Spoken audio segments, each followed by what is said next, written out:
Welcome everyone to our May Be Learning Lunch, brought to you by B Local PDX, and welcome to our speaker from Geek Girl Tech, Jen. Really happy to have you here. Today's topic is something I'm really interested in learning more about, cybersecurity.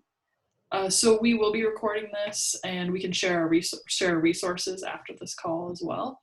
I have a couple of links here to paste into the chat. My name is Rose Lavelle. I am the learning chair on the B Local PDX board. I help plan these learning events. So if you have any ideas for a learning event, I'll be the one to contact. We also have a proposal form. I'm also going to paste how to sign up for our newsletter, and if you have any other questions, how to email us, blocalpdx.com. So I think we wanted to get started with just a quick intro from people, your organization, your industry, and your title, and if you're a B Corp, and if your location, if it's outside of Portland. So I'm going to go ahead and put those prompts in the chat, and feel free to enter in the chat. We'll take just a few more minutes and wait for some folks. And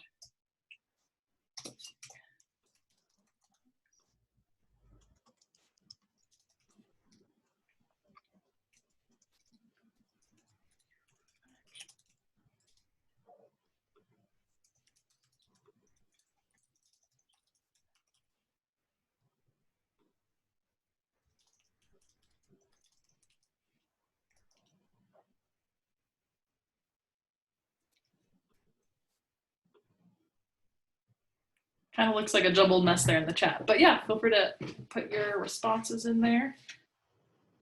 A couple of things to remember: keep your microphone muted unless you're speaking, and you can ask questions in the chat when you have them. We'll also have time at the end for questions, though we might have time as we're going to answer those.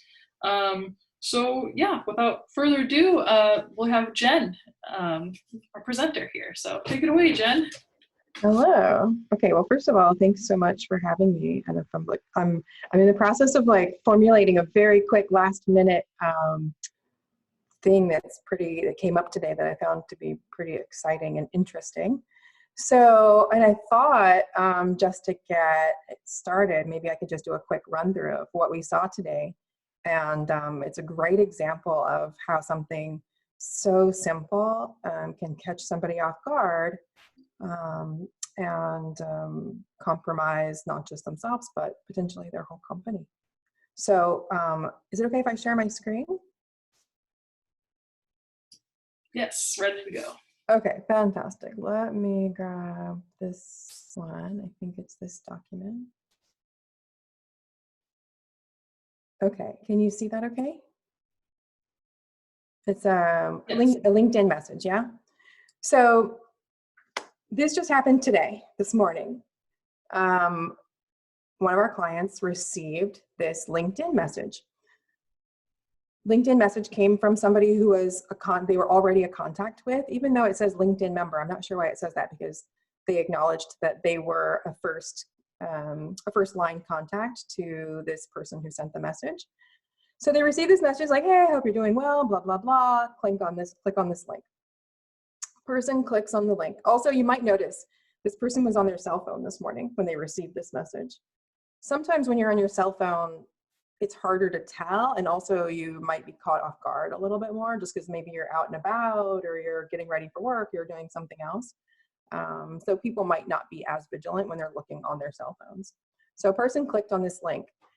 It took them to this page, which was a PDF document hosted on Google Drive. And it was really apparent right away, like, yeah, this is on, from my perspective, I was able to say like, oh yeah, that was on Google Drive. So still, like, this looks pretty innocuous, pretty simple. The links, when you click on any of these links, they all take you to the same place. And it's interesting here at the bottom, it says, continue reading your message from OneDrive for business. But do you notice OneDrive is misspelled? Can you see that? So, but somebody was trying to make this look super official. They kind of goofed up a little bit, but it was good enough to actually trick the person who was looking at it. So a person clicks through and they're presented with this page. Now, if you're a Microsoft Office 365 customer, you're probably used to seeing this type of message. It happens anytime that you're trying to open a document that's in your OneDrive or potentially opening documents in Teams or SharePoint. And you might not notice that at the top of the screen, there's a website that says for guests, forhomes.com, and then a whole bunch of stuff. That may or may not jump out at you. It jumps out at me as a big problem. The other potential problem here is that it says not secure. So if you're anytime you're putting in your username and password, you want to make sure that it has that little padlock that you might be used to seeing in the upper left-hand corner of your web browser. So at this point, the person who received this message went ahead, typed in their email address and hit next, and typed in their password and hit next. And then they realized that they typed in the wrong password. So something stopped them, and I think that realization made them realize that, wait, this looks really weird. So at that point, they stopped and sent it over to us, like, hey, I think I might have done something. Like, what do I need to do? We were really lucky that in this case, the person who typed in their username and password mistyped their username and password. So their password wasn't compromised. They used an old password mistakenly. But this could have been really, really bad if they had. So what would have happened if that person had typed in their valid username and password is that one of two things. A hacker would have either been able to take over their session. So it's called session hijacking. It's where you log in and you don't even realize there's anything wrong. Like, you get sent to the document that you're trying to look at. And you as a user might not even realize that your session has been hijacked. But the hacker now can basically move around in the Office 365 environment as you. So that means they have everything that you have access to. In this particular instance, the person who was attacked was the CEO of the company. Most companies, the CEO, especially if they're small businesses, have access to everything, especially because CEOs think that they need to have access to everything. That's a very common point of view.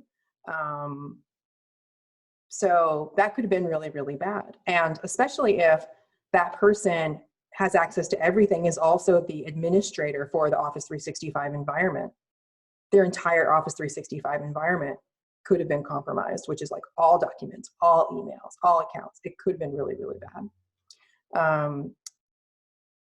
So yeah, one thing so there's two things actually. There's two things that could help with protect against something like this. One is just being super vigilant, about not clicking on links, not trusting the messages, like just trying to stay as focused and thinking and judging as possible anytime someone is asking you to do something. I try to say that anytime someone's trying to get you to do something, just like in life, you have to question the motive, right? Like, why is this person trying to get me to do something? Do I really need to do it? Is it safe? I used to say, can you trust this person? But I won't say that anymore, because now people's accounts get attacked and get hijacked. And then their account is used to go out and attack others. So it's no longer a matter of whether or not you trust that person. It's really just a matter of like, what is this person asking me to do? Is it normal? Do I need to do it? Can I question it? And if you're not sure, one thing to do could be to like pick up the phone and call that person and say, hey, did you mean to send me this thing? Did you really mean to send me this link? Or sometimes I've been known to like IM people, and I'll write back and I'll say like, hey, what is this exactly that you sent me? And why are you sending it to me? Because most hackers aren't willing to engage in a conversation with you. Like, they're not trying that hard most of the time, unless it's a targeted attack. But so I'm looking to see like, It's pretty common for me to receive things in text message, and I'll oftentimes will write back to friends like, what is this video you're sending me, or what is this thing? So that's one thing you can do, is just be super vigilant. The other thing that you can do that would have protected in this particular type of attack is to have two-factor authentication. So most of us are probably familiar with two-factor authentication. It's where you type in your password, and then the system either sends you a text message with a code, or you might use an app that has a rotating code that displays. Either way, that sort of two-factor authentication helps to protect against this type of attack, because in this situation, even if the attacker had captured her username and password, he wouldn't have been able to use it without that second factor, without that token. And those tokens are only used one time. So once that token is used the first time, then the next time if the hacker is trying to log into the account, they won't have access to that second token, and they won't be able to log in. Now, two-factor authentication is not 100% secure. It's not, nothing is foolproof when it comes to security, but it is probably the most important thing you can do to protect your accounts, is to enable two-factor authentication on all of them. Okay, so that's my get excited story. And it's also just interesting to see, you know, real life examples of what's happening. And you can imagine, like, anybody could send you a link like that, right? It could come over text message. It could come as a Facebook message. How many of us are like, I know that I share cute videos over Facebook Messenger. I share them with, you know, with friends and loved ones. So Facebook Messenger, LinkedIn Messenger, email, text message, any place where you can receive a message from somebody else is right for an attack, where you should always be really careful. Okay, so that being said, I'm going to stop sharing now and just go back to our primary screen. So thanks so much for sending in some like kind of questions and letting me know like what you're interested in.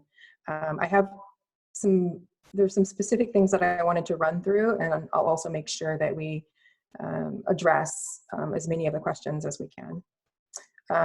So I think the first thing we can talk about is that's really common and important today is Zoom. Because we're using Zoom. I don't know about you, I feel like I live on Zoom. I really wish I had bought stock in Zoom prior to this happening. We use it all day, right? And we have, some of us, like this event, we're having public events where anyone can come. How do you protect those?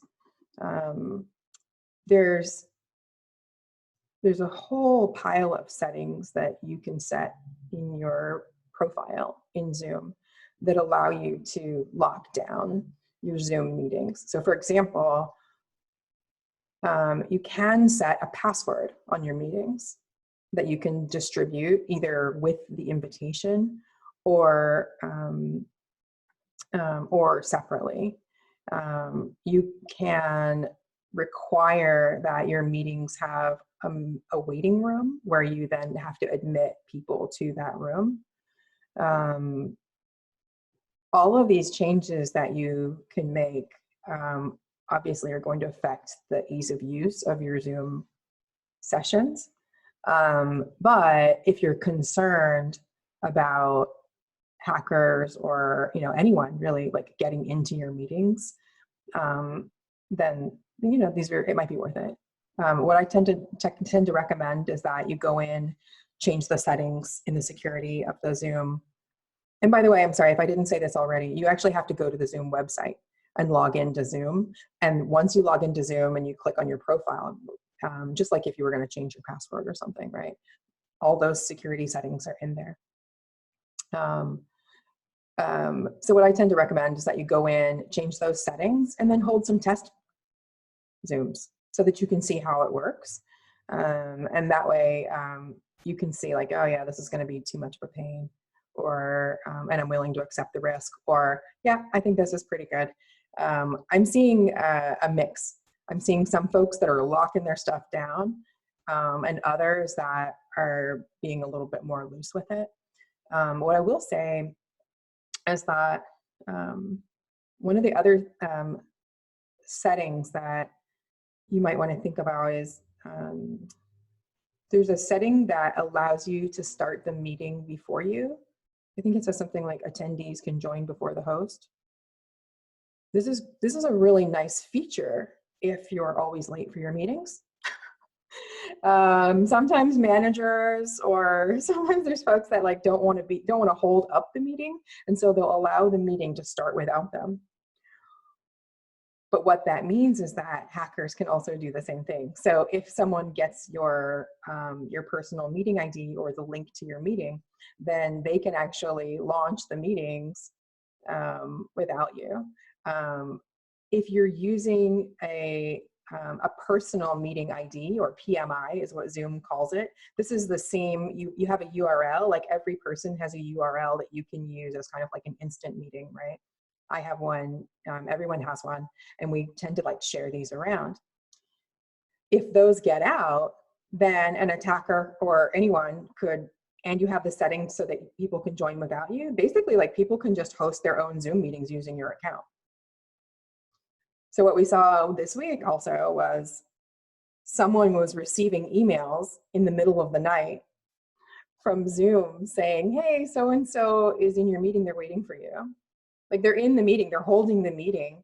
And this person's like, I had no meeting scheduled. And what it was that somebody else had gotten their code, their URL, and was hosting, they were either hosting or just seeing what they could do, but somebody was launching Zoom meetings with their URL throughout the night. And that was generating these emails to be triggered. So even if you're not worried about somebody hijacking an active meeting, you might care about somebody like just randomly like taking your URL and using it, because especially if you're paying for your Zoom account, you just don't want other people to be doing that. What else? And by the way, I just want to say too that we have a couple of other documents that go into great details about not just the settings that are there, but actually like how to change them. If there's anything that you would like for us to share with you, or if you have additional questions beyond this call, feel free to just put a note in the chat that you'd like us to reach out, and we can set up time to set up like an individual conversation. Or if we have content that we've already created, happily we'll share that with the group. Okay. So there were some questions about the fact that we're now, everyone is most of us are working remotely now. And what are the things that we need to be concerned with because of that? So hackers are taking advantage of the pandemic and the fact that there's all these people working from home as a way to attack and as a new vehicle, a new method. So we're seeing an increase in phishing messages, the emails that are sent to employees that are either trying to say like, oh, we need information from you so that we can send you your stimulus check. So you might click on a link, give some information that you wouldn't ordinarily give because you think it's needed for a stimulus check, right? I saw an email that said, and this is really awful, it said something like, hey, we're really sad to report that we lost someone on our team due to the virus, and we want you to be safe. So here's a set of instructions that you can follow to stay safe during the pandemic and to protect yourself. And it had an attachment, but the attachment is a virus, is a computer virus. And that, if you remember, like ransomware, where you get a virus and it encrypts all of your files. And now all of your files have been taken hostage by an attacker just from that type of an email message that's being received. Email messages are being sent out that are spoofing legitimate sources like the World Health Organization. There's a series of emails that have been sent out that look like they're from the World Health Organization, and really they're either malware or phishing attacks that are being sent to people. Let's see, we talked about the LinkedIn notifications and emails, notifications in all the messaging platforms that you might receive. An old school attack is a phone call, right? In the 90s, and we're not too used to getting scam calls, well, as much as I used to. I don't get as many as I used to, but that's a new thing as well. So attackers are calling people saying that, hey, we want to send you your stimulus check. We want to make sure we have all of your information right. We just need to verify, ... Always be suspicious when someone calls and says, we just need to verify, because you need to verify them, right? And so my first response is always like, oh, wait, I need to verify you. Who are you? Who are you with? What's your phone number? I'll call you back. So I'll do a little bit of digging. And if you're really who you say you are, then I can just like look up on the internet, like, oh, this is such and such a bank, or this is such and such a company. I can look up, get the phone number, call them and see like, hey, are you trying to contact me for this thing? That way, you're contacting the company and you know that the person you're giving information to is a verified source, as opposed to just giving up information to somebody that calls pretending to be somebody. Oftentimes, if somebody is calling and they're pretending to be somebody that they're not, as soon as you start to question them like that, they will just hang up. And you'll know. If they're truly legit, chances are they're going to give you their contact information and their name, and so that you can verify who they are. Let's see. There's also tons of new websites and applications that are being developed to take advantage of people. So there's a whole bunch of like COVID tracker databases and apps that you can install that supposedly help you see the data of like what's going on in the country and where the numbers are going. And unfortunately, there's also a lot of legitimate websites and applications that are being developed for this purpose. So it's going to be really hard to know what's legit and what's not, but it's something to keep in mind that hackers are using these as vehicles as well. So common thing could be you install an application on your iPhone, your Android, that you think is going to do some sort of data tracking for COVID, and instead it's malware, right? You go to a website, same sort of thing. Maybe you're clicking on links, you don't realize that your computer is being compromised with that. Yeah. How are we doing so far? Does anybody have any questions about things that we've talked about so far? I have a question. Sorry, I didn't type my stuff in. I'm Lauren Schaefer. I'm with Upward Technology. We're a IT managed services provider. I'm the sales manager there, and we are a B Corp. So I know most of these basics at this point, but I think one thing that I really struggle with, or we struggle with, is how do you convince clients that this is a danger? How do you encourage them to get MFA? People read all about cybersecurity and hacking, but they just don't think it's ever going to impact them, or that their employees are all so smart that they're not going to notice that it's not the right email, they're not the right website. How do you convince people it's a concern? I don't think you can, honestly. Yeah. You can't convince people that don't want to be convinced. It's just like saying, like, how do you convince people to quit smoking? Yeah. Like, the science is super freaking clear, right? About smoking and the dangers to your health and the likelihood of you developing cancer and just like flat out dying. And yet people still smoke. So I think personally, all you can do is try to educate and let them know, continue to remind them, maybe show examples like the one that I showed, earlier today, like, look, here's something that's happening. Because sometimes, when you see it actually happening, or you can say like, oh, hey, I know how you think this can't happen to you and your company, but actually this just happened to one of our clients.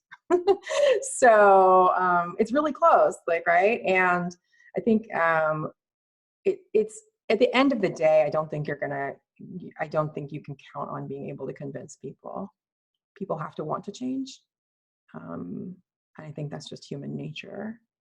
All we can do is educate and try gently to shepherd them along, I think. Well, it's Yeah. good to hear that we're not doing something wrong. It's just really hard to convince people to care.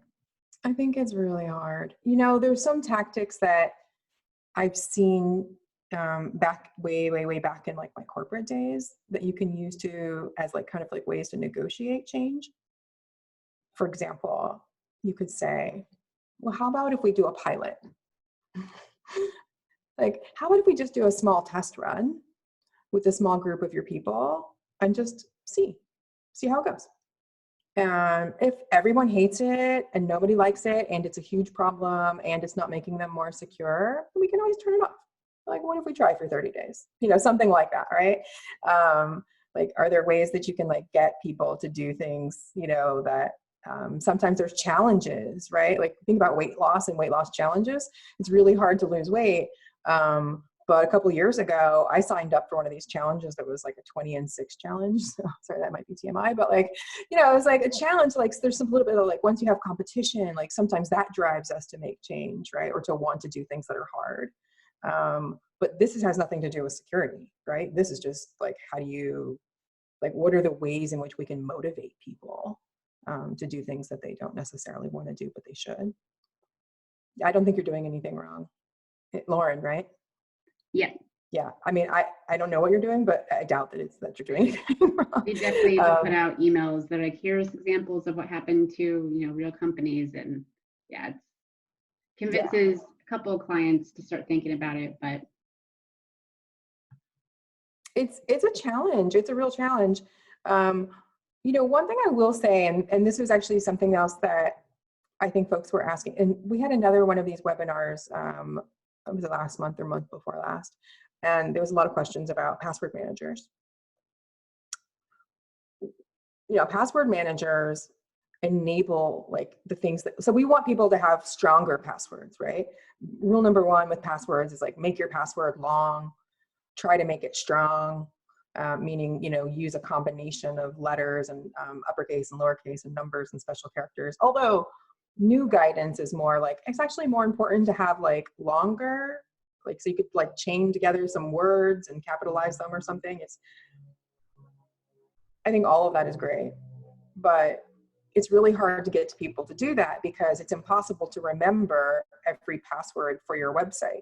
And so getting people to use unique passwords for every website is almost impossible unless you're using a password manager, right? And so if you're using a program like 1Password or LastPass, now you've got a tool. You can say, hey, here's a tool that's going to solve a problem you already have, right? You already have a hard time remembering your passwords because so many times, like, people are using a spreadsheet or a document or writing things down on Post-its and sticking it on their monitors, you know, like, that's not a password, by the way, but, you know, I've seen, I mean, I'm sure, you know, we've all seen and we know what happens, right? So if you can come to somebody and say, hey, I have this tool that might make your life a little bit easier. Not only will it store your passwords and save them and remember them for you so that you don't have to worry about it anymore, but they'll be safe. And they can be more secure because now I have one program, actually I have two, but I have a program where I now remember 1Password for all of them. And what's inside the password manager are these huge scrambled codes that mean nothing. And God help me if I ever have to type one in manually because it's just a big pain in the butt. But fortunately, the password managers just enter the password in for me.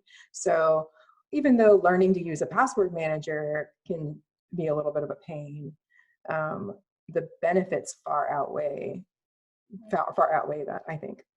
I'll give one plus to 1Password. Recently, I've started trying and testing out the feature. There's a feature in 1Password that also will allow you to store your two-factor authentication token inside of 1Password. It doesn't work for all websites, and I'm not 100%. I'm just testing it out right now. I'm not 100% convinced or certain about it at this point. We use a program called Authy. It's AUTHY, as a two-factor token generating app. So I'm not completely convinced about 1Password, but what I will say for it is that once you store your two-factor codes in 1Password, then when you go to log on to a website, not only does it know the password for the website, but then on the next screen where it has the two-factor code, the two-factor code gets pushed in too. And it makes it so much easier. Is it maybe a little bit less secure because it's two things coming from the same program? Maybe so, but does it still solve a major hurdle, which is to get people to use two-factor authentication? Yeah, absolutely. And in the situation of like a phishing attack, it's still a huge, a huge bonus. Okay, so we talked about password managers and the importance of them. Out of curiosity, like how many people on the call are using password managers, or will you say? Who will say that they are using a password manager? How about that? Yeah. We use Keeper, and we also deploy it to our clients. Cool. Yeah, we use 1Password. 1Password. Yeah. Cool.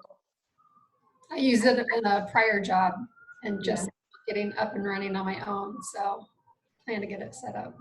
Nice.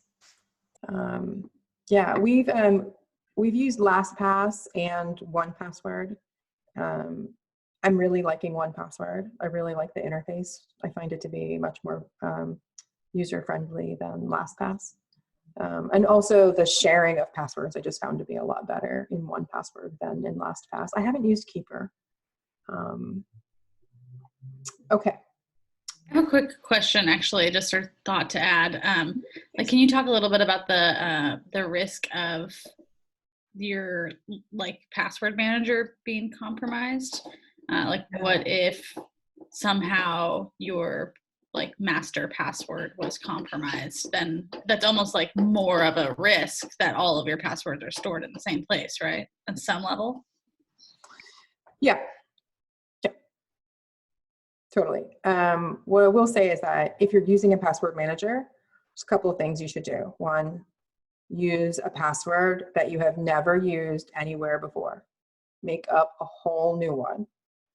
Because there's websites out there that every time you hear about a company getting hacked and your usernames and passwords being stolen, I don't know if that's it might be something I hear a bunch, maybe because I'm just in tune to it, but websites get hacked all the time. Your usernames and passwords get stolen because they're on those websites. So if you use the same password for multiple websites, now hackers have your usernames and passwords for some websites. They'll just try those usernames and passwords for other websites. This is the reason why you want to use different passwords for all the websites. And it is also why you want to use a completely unique password for your password manager, so that that password cannot be dumped on the internet someplace. And it is critical that you use two-factor authentication with your password manager, so that, God forbid, if your master password does get out there on the internet, that second factor will hopefully then protect you. It should, but it's not a guarantee, but it should. It's going to feel much safer if you have that in place. One thing that's different about 1Password versus Lastpass that I will say, and Lauren, maybe you can chime in about Keeper, about the tool that you guys use, is that 1Password actually creates not just a password, but also a key. It has an encryption key, and you have to have that key as well. So if I set up a new computer, or if I'm a hacker and I'm trying to get in, not only do I need the password, but I also need the key that was originally, the encryption key that was originally created for my vault, for my account. Lastpass, you just need a username and password and not that encryption. I'm sorry, yeah, Lastpass doesn't use that encryption key. But yeah, it's a problem if your username and password are compromised, and you don't have two-factor. Yeah. Yeah, with 1Password, they have a little printout page with your key and everything, and they're like, keep this in a place that's safe. But I'm like, but where? where is it going to be safe except for 1Password? So we're always wondering, like, where do we keep that info? It helps at an organization when you have the 1Password business, because as admins, you can just reset people's, if they lose things. But for the admins, it's hard. Like, where do I keep it? But it's nice when it's on one of your devices to be able to kind of reference back and to be able to set up new devices. Yeah. I've seen companies do everything from storing that like in a separate password manager, which might seem like you need a password manager for your password manager's password. So yeah, you could put it in like a second password. So like in a second tool like Lastpass, that's an option. So it's kind of like your master keys are like double protected. I'm thinking about like, remember in the movies in the 90s when like you used to have like, they probably still do, right? You have like a bank vault, you need a key to the vault to get into the vault inside. And then there's like, and it kind of goes down. So if you think about it in that kind of thing, that's an option. I've seen companies that literally will just print them out and put them in a secured, storage folder. In a filing drawer, if somebody has that, like that's a possibility. That it's not protected from fire in that situation, or if something happens to the building or theft. I'm not too worried about theft in that case, because again, like these are just the keys. It's not the master, right? It's just one piece and it's separate. You just don't want to store them together, right? That's the most important thing. It's just not putting the master key, the master password along with the key, because then if somebody gets that, yeah, you might as well just like open the doors and let them in. Does that answer your question, Kel? Yes. Okay. Thank you. Yeah. There was a question also I just remembered about, well, what if 1Password gets hacked into? Will my password still be safe? And to that, I would say yes, because as we're talking about, these databases are encrypted. And so in every case so far where there's been any sort of breach with password manager type companies, there's never been, as far as I know, there's not been a situation that required all of their clients to go change all of their passwords. There was a case many years ago where Lastpass had a breach where if you had text that was in files or something that was in like text files that were being stored in Lastpass, like those might have been compromised. There was some different information that was like less critical than your passwords, but I think this was several years ago. And again, still better than the alternative, right? Because the alternative is we have weak passwords, or we're reusing passwords, and that's way less secure. Oh, one more plug for password managers. Both Lastpass and 1Pass, and I'm guessing the tool that Lauren uses does this too, is it will actually keep an eye on your passwords on the internet. So they know where the hackers are storing and dumping credentials. And if your username and password have been compromised, the password manager is able to say, hey, this username and password that you're using has been compromised. You need to change it. It'll also tell you like which passwords are weak. And which ones you should change. So that's another benefit of using a tool like that. It helps to proactively watch. Okay, there was a question about keeping files safe. And that's a really big question. How to keep client data safe and secure. Okay. Let me see if I can try to tackle this in a short amount of time. And there was also one that was, is Google Drive safe? And I'll kind of combine those together. So when it comes to client data, my philosophy is, first and foremost, don't collect it if you don't have to. And when somebody says, no, really, we have to collect it, push back and see if there's ways around that. The less you collect, the less you have to worry about protecting. So next step is, okay, I have to collect information. Look at how you're collecting that information. What's the method of collection? Are you doing it over the phone? Are you having somebody write it down? Please don't do that. Are you having somebody send it in an email? Please don't do that either. you have to look at all of the places where you're collecting that information or sending it out if that's the case, and making a decision about whether or not that's actually safe. As a general rule, I don't encourage anyone to send confidential or like sensitive information just in an email. This has come up for me pretty recently within the B Corp community because of the PPP loans. Banks have been telling customers to fill out these applications and then send them via email to get processed. And the applications have things like your social security number on it. That is not cool. It's not cool. Don't do it. If you've done it, it's too late. But don't do it next. Don't do it again. I immediately, when I saw that was happening within the group that I'm in I'm in a B Corp women's group or whatever, and I saw it and I was like, you guys, I'm so sorry. Like, if you please, everybody has to make their own decisions, but just know that sending your social security number through email is not secure. You don't know if the person on the other end, if their device is secure when it's downloading the email. Like, how many people and companies let their employees use phones to read emails? Now, like, your social security number is everywhere. You have no idea of knowing where it's going. Yeah, so try to keep it out of email.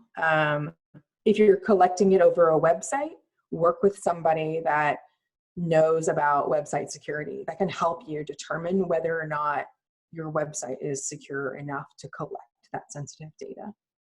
If you're then collecting that data and then storing it, well, now you need to look at where you're storing it. Is where you're storing it secure enough or safe enough? This takes us to Google Drive. Everything that's in Google Drive is encrypted. And if you're using Google Drive for business or hire, then you can also dictate how that data is accessed. You can dictate that all of your people have to use two-factor authentication. There's some downsides. For example, with the basic versions of Google Drive, G Suite, I'll say, you can't dictate like how data can be downloaded to computers. So what that means is, like, you might be storing data in Google Drive, but someone on your team might copy a folder of sensitive data to their computer, and just the out-of-the-box version of G Suite doesn't let you protect against that. So what I would say is, if you're storing sensitive data or confidential data like PII, personally identifiable information, or health data, things like that, really think about bumping up the versions of Google to allow you to protect that data if you must store it. Box, same thing. It's the first level is meant for kind of like teams and small businesses. And one of my beefs is that a lot of these companies see these security features that everyone should have as like an enterprise feature. So you're like bumped up into the most expensive package so that you can protect the data. That's an unfortunate reality, which is another reason to think about not collecting it if you can. If you're in an accounting industry, good news is that there are companies out there that are building tools specifically to hold and store and protect that data. As an example, we've worked with somebody that's using a custom built tool that is intended for accounting folks to allow their clients to securely upload the files to a website where that website is storing the data, tracking who can access it, tracking how it's accessed, how it's downloaded, how it's printed, et cetera. So there's tools out there that will help you manage data in a secure way, but it might take some work to figure out what the data is, what's the path of the data into your possession, where does it go once you have it, how are you storing it, and are all of those places safe and secure? There was some discussion a couple weeks ago I had with somebody about PII and what that is.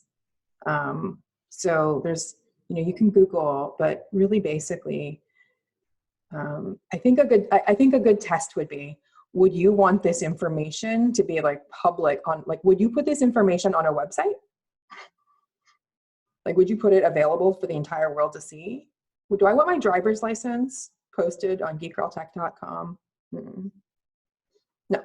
So we would consider that sensitive, right? It's basically any identifying piece of information that goes along with my name.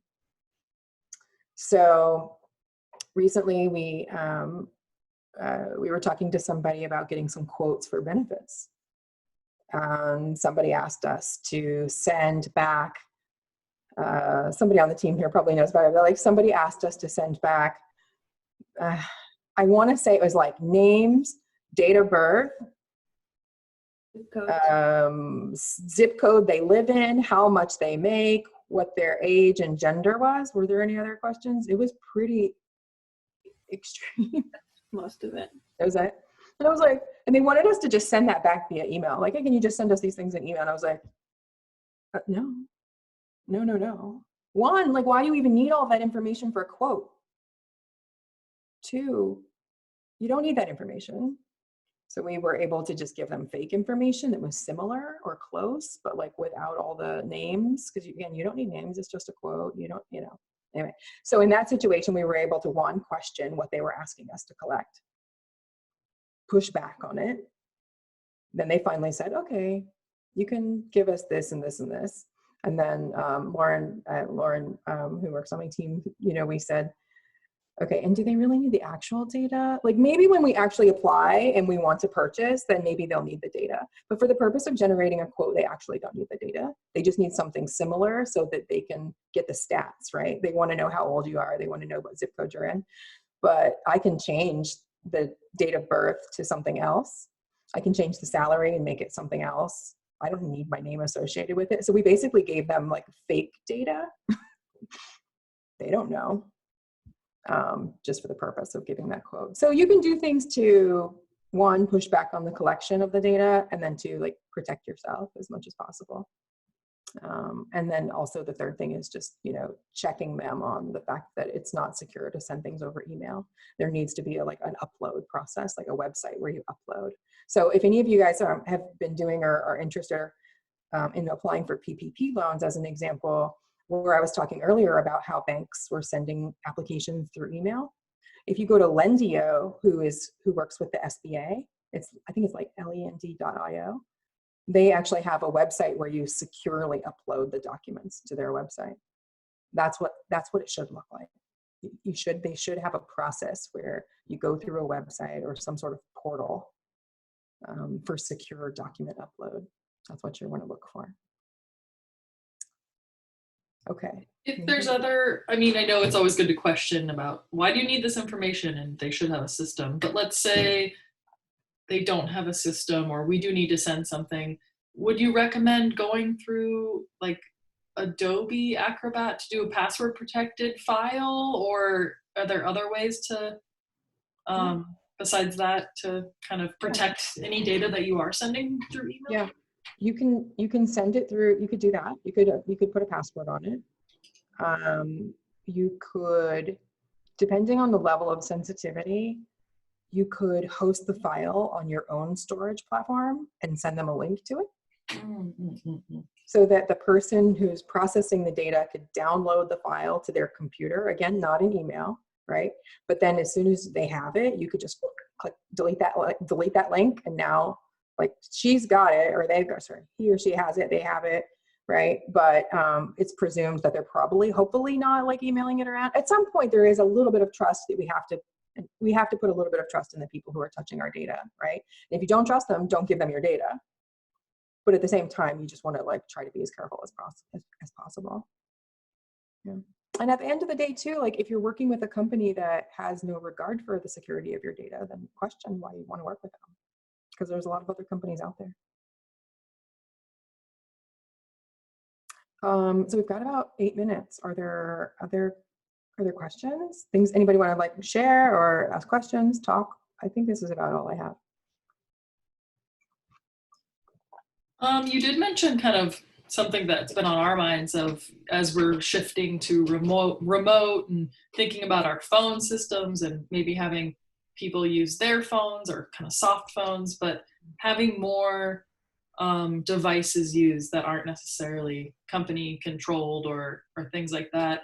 Do you have any kind of recommendations or best practices? Like, we have no idea, like, what do we need to require employees to have certain things on their phone, like a passcode, or just not knowing really what to do. We've never really had that before. So Totally. how do we have people use their phones if that's something we need to do? Right. Okay, that's a great question. Okay, so first and foremost, write down what the rules are. What are the rules for your own computers, right? We want everyone to have passwords. The hard drives should be encrypted. By the way, that's like, in case we didn't talk about that, but you want to make sure all of your hard drives on your computers are encrypted. You want to make sure everybody has all the latest and greatest software updates. Security vulnerabilities come out in programs every day. And in plugins, by the way, in browser plugins and extensions. It's imperative that those computers are kept current with all of those updates. You want to make sure computers are running a great endpoint security or antivirus tool to make sure that you can try to, as another layer, right, to try to stop and protect from viruses or malware. So what I would say is start with the set of rules that you already apply to your business internally. And then what I would say is, if you're going to have somebody doing work for you, whether it's an employee with a personal device or a contractor who's using their personal computer, look at those rules that you apply internally and see, can we ask those people to do it, or can we demand that our contractors or employees do that as well and set those policies? So that's at a really basic non-technical level, right? This is just, here are my rules. I need you to follow them. I don't care what device you're using. These are the rules, right? The technical enforcement, that's like your policy, right? The technical enforcement for your policy could be something like a mobile device management tool. So in G Suite, there are some features that you can deploy in G Suite that will give you some of this. It's not as comprehensive as other tools. If you have, this is one of those things where it's starting to get a little bit advanced, right? So if you have an IT team, this is something where they would want to probably go out and look at the different tools that are available and select one and then deploy it. It's not something that's as simple as just simply like installing antivirus software on your computer and calling it a day. This is a tool that needs to be managed. And it's not necessarily cheap. It's not the most expensive tool on the planet either, but it's involved. There's some work behind it. But just know that there are tools that you can do. So these would be like, you would look for like MDM, mobile device management, MDM. UEM is more of like the newer version of MDM. So it used to be that all we cared about with MDM was people's cell phones. 10 years ago, we used to just worry about people's iPhones and the data that was on the iPhones and being able to wipe and destroy the data if they lost the phone or if they left the company. Now the tools are so evolved that you can completely control and lock down every device: Mac, Windows, iPhone, Android, Chrome. You can really, really lock them down. But the tools, like I said, the tools have an administrative burden and expense. Yeah, is that helpful? Yeah, I think at a really basic level, start with the policies and decide what you want the rules to be and ask your employees to follow it. Yeah, and if they're reasonable. Thank you. Yeah. And assuming they're reasonable, these are reasonable things, right? If you want to do company business on your equipment, like, we need you to help us, Yeah, the other option is you can issue a device, but people don't want to carry 2 devices, so. I think it's pretty common for, especially small businesses, even large companies are letting employees use their personal devices, but they have these tools in place, these tools and policies in place to protect. Yeah. And I don't want to, I'm not trying to plug us, but then of course, You can always work with a company like us. These are the sort of things that we help companies with, that we take care of for companies, in evaluating like which tools are the right tools for the environment, and then either helping to implement those tools and or managing them for them. Yeah, cool. Any other questions? And I see Lauren, so Lauren is on a, it sounds like, Lauren, are you working for, do you work for a company that's kind of similar?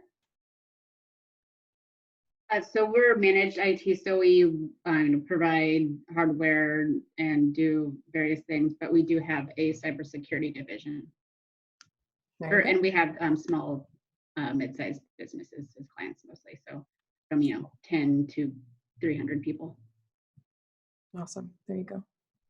So yeah, so you can go to Lauren's company. You can go to geekgirltech.com, and and just to kind of continue on, like if there's anybody that wants to have more conversation, learn more about what we do, like happy to set up a time. We use Calendly, and actually if you go to the website, geekgirltech.com, there's a link on the website to just schedule a time to talk with us at no cost, just to like see what that would look like or what we can do, what sort of problems you're having, and if there's a, we can have a conversation about whether it's a good fit or not.